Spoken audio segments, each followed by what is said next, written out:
And welcome back to Game Escape, here today with my review of Yakuza 5. And if you've been following the channel, you know that the Yakuza series was my game of the previous console generation, the 7th generation, PS3, Xbox 360 era.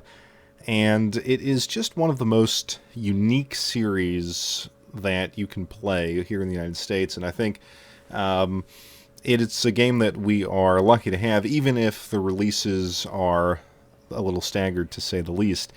I'm going to take a different approach with this review. I reviewed Yakuza 4, and in that video I thought summarized what makes this series great, and why at that point Yakuza 4 was really the epitome of all of those qualities. So if you want to hear my general overview of Yakuza, all of those insights that I offered in that video equally apply to Yakuza 5. What I'm going to do in this video is talk about Yakuza 5 from the standpoint of a fan, someone who was waiting, who was yearning to get this game here in the United States, and talk about some of its strengths and weaknesses from the perspective of someone who has been deeply invested in this series.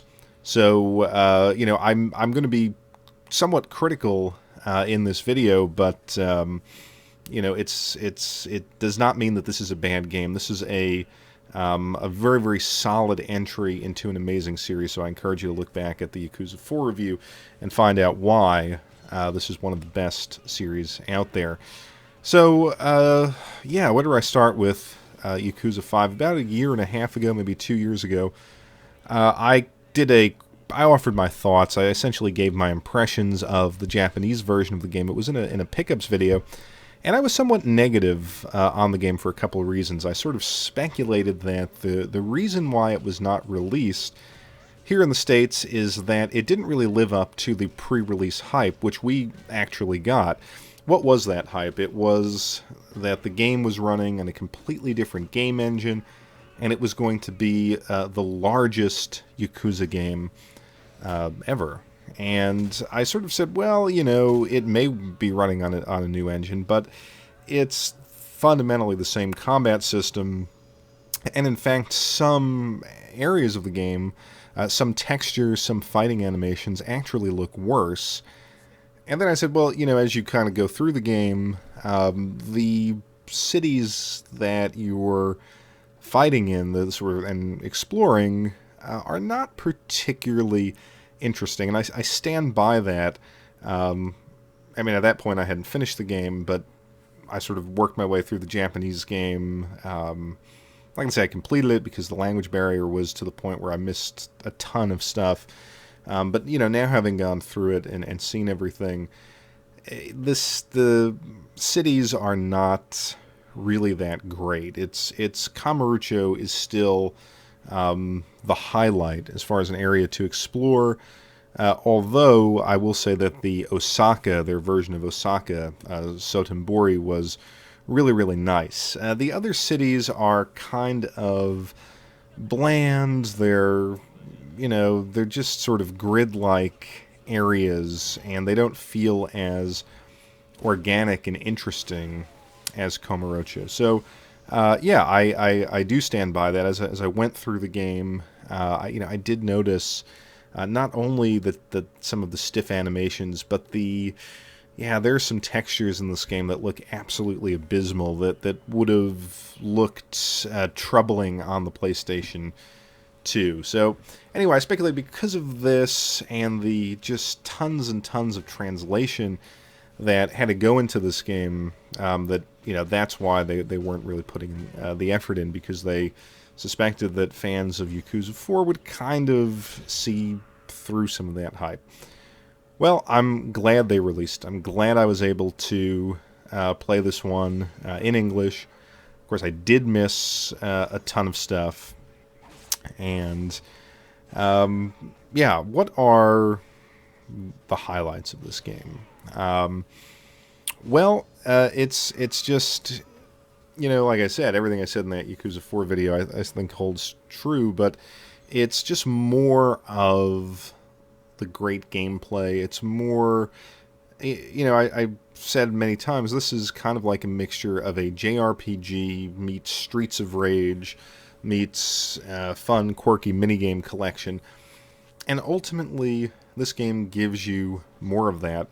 And it really, really is a pleasure to explore. Even if the cities themselves aren't that particularly interesting, it's still fun to do all of these side quests and just, try to explore every nook and cranny of the city or of these cities. I think to its strength, these games, while they, roughly resemble something like a GTA, they're quintessentially Japanese. They just revel in the fact that they are video games. Everything in this game, or in these series of games, is kind of an homage to what makes video gaming great. That's not to say that the combat system is great. It's not to say that the mini games are great.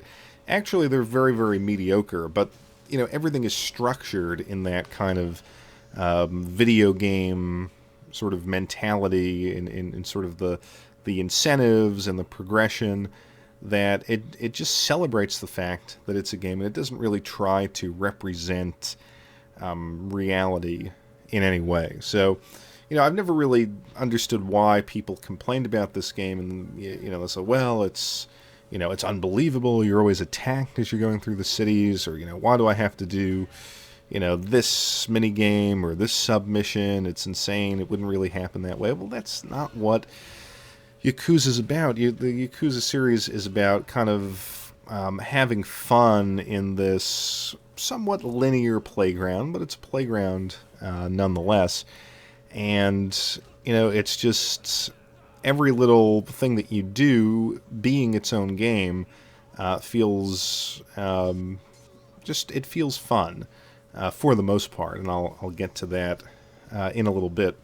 One of the things that I think makes this game stand out, for better or for worse, is it is extremely tied to this identity. So this is incredibly Japanese, and that might frustrate you. It also has a narrative that unravels itself at a very gingerly pace. It almost seems glacial at times. I think it's an overall positive that the game stays very true to what it has always been. It's not in any way trying to appeal to a Western gamer, and that's really the beauty of it. It's very, very, very few times nowadays that we get a good game, a game of tremendous substance that doesn't really pander to Western tastes. I mean, it sort of takes me back to being a kid and yearning to play those Japanese import games, and when I first was able to do so, it felt like a totally different world. I was truly experiencing something culturally unique. And this series captures that wonderfully. It is like I said, it's one of the gems of gaming for that reason. Now, it may not appeal to everyone, but, in an era when, what do we have, the early Call of Duty, Assassin's Creed, the Batman stuff. It's nice to find a video game world that feels totally unique and different. Now, the flip side of that is the story. The story in this game, and as you guys know, I don't believe at all that story trumps mechanics. You can have a bad story and great mechanics, and it will still be a fun game. And that's kind of what we have here. The story is so slow to unravel, and it is, it's funny, I'm going to say it's predictable, but if you've played these other games, you know that everything unpredictable happens. So it's predictable in its unpredictability. In other words, if you've played these games, you will know, you will suspect characters of having sort of twisted, evil plans, And I'm not going to spoil the story, but if you have any familiarity with the series, you will know what to expect as far as the story goes. And that's why it's particularly frustrating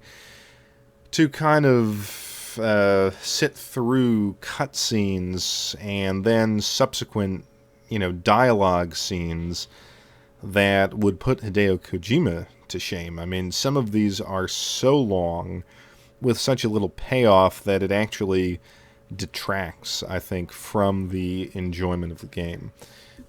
Which is not to say that the story is poorly told. I mean, it is what it is. But it interrupts the game more so than at least Yakuza 4 and Yakuza 3. It's been a long time since I played 1 and 2, and it was really 3 that hooked me in. So I can't speak to 1 and 2, but I never felt sort of like I had to sit through tons and tons of stuff in those games. But this one, you're gonna suffer through. If you don't like cutscenes, now you can skip the how can you say it? You can skip the cinematic cutscene, but the dialogue cutscenes are hard to skip. You can fast forward through them. I think you hit R1 and X or something like that to really speed through them. But yeah, it's a lot to speed through, and its quality as a narrative is. I don't want to say poor, because when you compare it to some, games that we get here in the West, I mean, it's intricately told, but it's also, unbelievable, and it just drags on and on and on. And then, I think the other aspect of this game that, again, it's going to be a positive or a negative, and I went both ways on it, is the inclusion of the Haruka storyline. Now, when I was playing through the Japanese version, this was my stumbling block. I am not good at rhythm games. I don't like rhythm games, and I guess in the Japanese version, I wasn't aware that I could set the battles to easy. You can be playing at one difficulty and then drop the battles to easy. And I hated it. I absolutely hated it. It's to the point with, and again, this is not to say that this is a bad rhythm game. It might be a very good sort of series of rhythm mini games that you play, but I almost have like a neurological block. I cannot follow a rhythm well enough. So it was very frustrating. Now in this version, because you can drill down the difficulty, it was actually an interesting storyline, but it just dragged on too long. In the beginning, I felt kind of interested in say, what is this Japanese idol culture? And by the way, I don't believe that this game, represents Japan in any real way. I think this is, very clearly satirical. Nonetheless, it was kind of interesting to see that behind-the-scenes look at idol culture, but it just dragged on forever, and I wanted to get back to the action. In a similar sense, the Seijima storyline of breaking out of prison, and we had seen this Seijima, type of thing before, and then you bring in sort of traveling to the remote village and the hunting mini games, and I thought that was kind of a drag. Again, a lot of these mini games, some are fun, some are not. I didn't find the hunting to be particularly good. And then when you finally make it out of the wilderness and find yourself in the Sapporo city, Tsukimino or something, I forget how, what the name is. That city is very bland. So I found myself, love the first Kazuma story. And by the way, Kazuma Kiryu is just one of my favorite characters of all time. So it's, I want to play as him, and then you kind of get this boring storyline with Seijima, not a lot going on in prison, not a lot going on in the wilderness, and a boring kind of payoff in the city. Then, you're playing as Haruka, and you can't fight, and you're in the dance battles constantly. And then finally getting to play as Akiyama was a breath of fresh air, and of course getting to explore more of the city. The new character, Shinada, the baseball player, did not really like him. I thought he was too slow of a fighter. I didn't like the whole charge mechanic, and I found some of the later fights with him to be very frustrating. Now, another criticism that you frequently get in this series is the fact that you start off with a character, build him up, level him up. The second chapter starts, you've got a new character starting from zero, and that is a problem. And I did comment on that in Yakuza 4. I think they did something with this version where you're leveling up faster. Either that, or when I played the Japanese game, I had it on.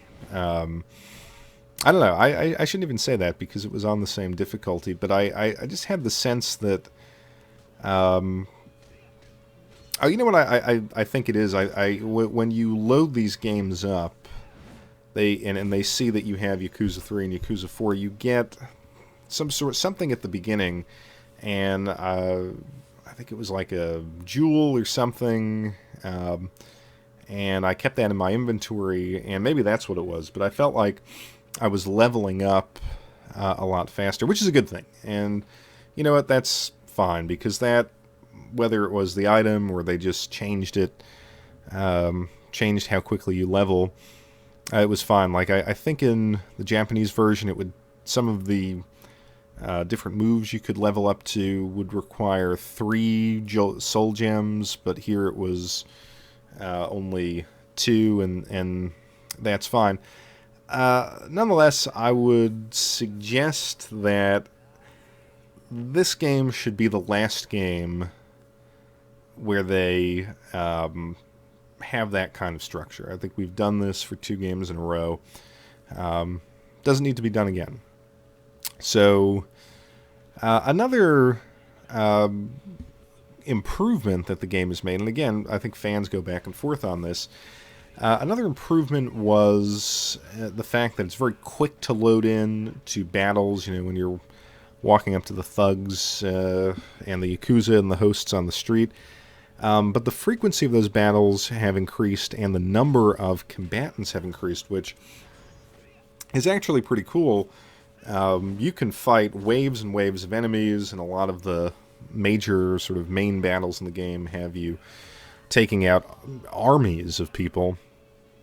But it gets a little tedious, and I also found that for a good portion of the game, when you fight these gangs, you're not really getting money. You're getting sort of the energy drink or trinkets and stuff like that. So I actually thought that it was a lot of work to fight through these cities with that low monetary reward, which meant that you couldn't go out as much and experience these cities. Actually, you want to pick a fight with the rich bastards who are on the street, and you'll see them labeled as such because they will give you, a lot of the times, gold or platinum pachinko prize plates that you can then trade for money. But it's an extra step. It would be nice just to get 50,000 yen for these battles and move on. And actually another thing that, and this is a minor point, but when you're accosted on the street, your assailants are not as funny. They'll say, hey asshole, die bitch in this one, but I like the other ones where they would sort of hate, you were either too old to be walking in the street, or they didn't like your clothes, or you gave them the stink eye. It seemed to be, the other games seem to have a little bit more variety in the senseless reasons for being assaulted. Again, minor point. So, the game itself, I will say there's a tremendous amount of content here. Tremendous amount of content.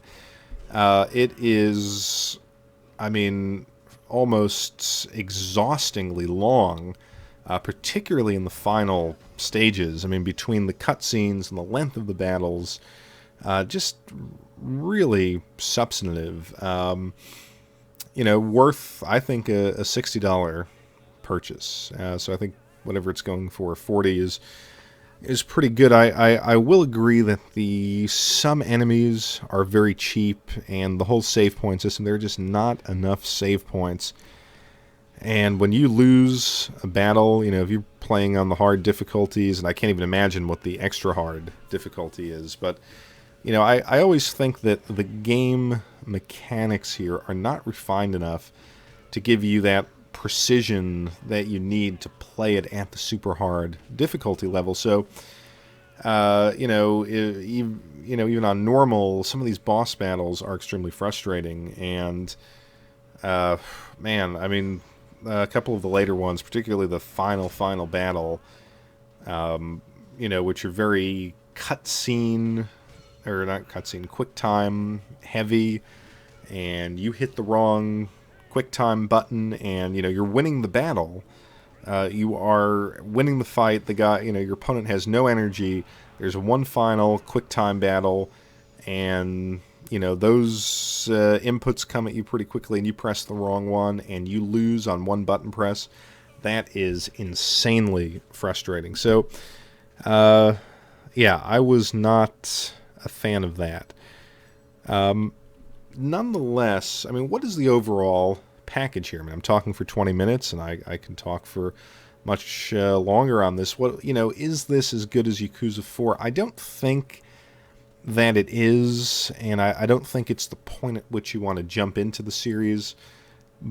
But it is extremely, like I said, extremely satisfying for fans with just even more to do, because of your different locations and the Haruka stuff.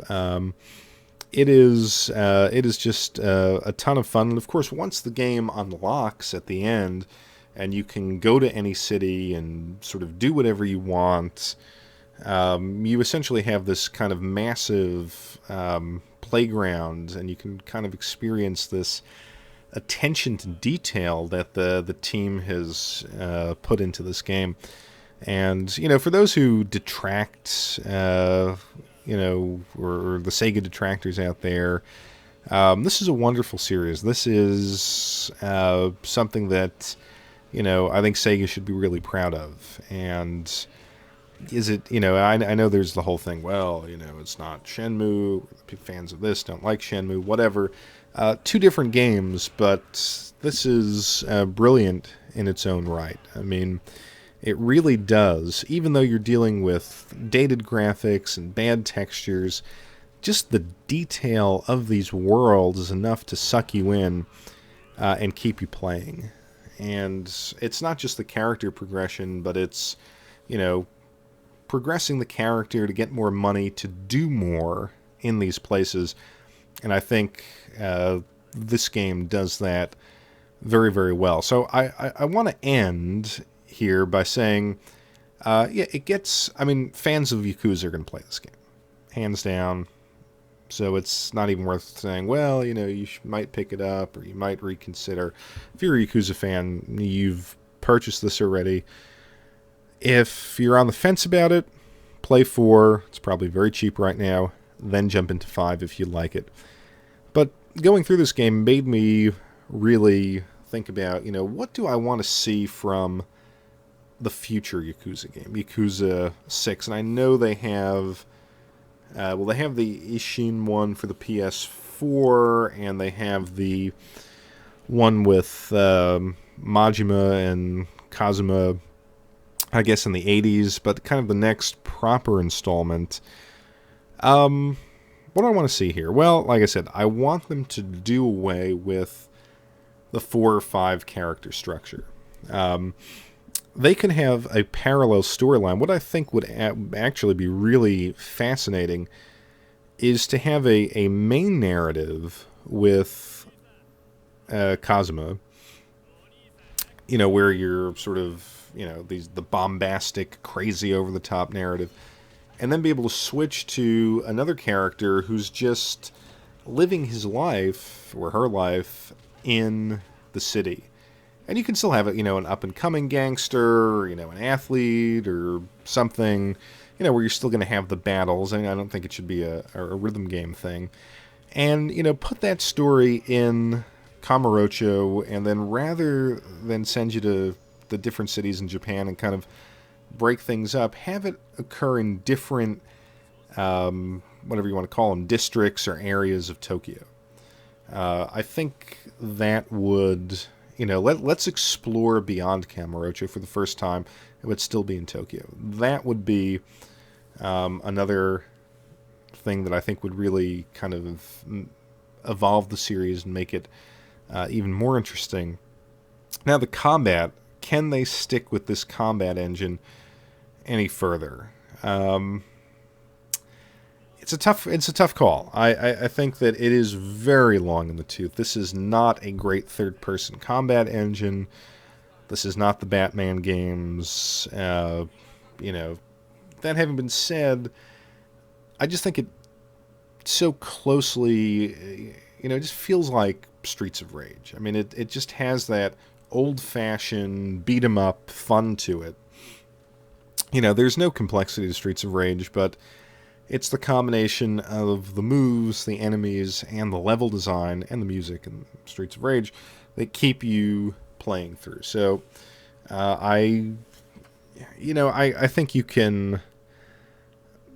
you can give it a graphical overhaul. You can make the animations a little bit more smooth. You can reduce the load times even further. But I don't know that you want to totally abandon kind of the arcade feel to it. But yeah, it's I'm in the end, I'm happy that I got it in English, and it was. It was a different game going through it and understanding everything that was going on and all the different mini-games and side stories and stuff like that. So overall, a rewarding experience, but at the same token, I want this chapter of game design for Yakuza to end with Yakuza 5, and hopefully they move on and... Again, not fundamentally change the kind of narrative, not fundamentally change the kind of battle system that they're offering, but do it in a more refined way, and let us explore more of Tokyo. And if you guys have actually played or imported the Japanese games, let me know exactly where they're going with that. So I thank you as always for watching Game Escape, and I'll be back shortly with another video.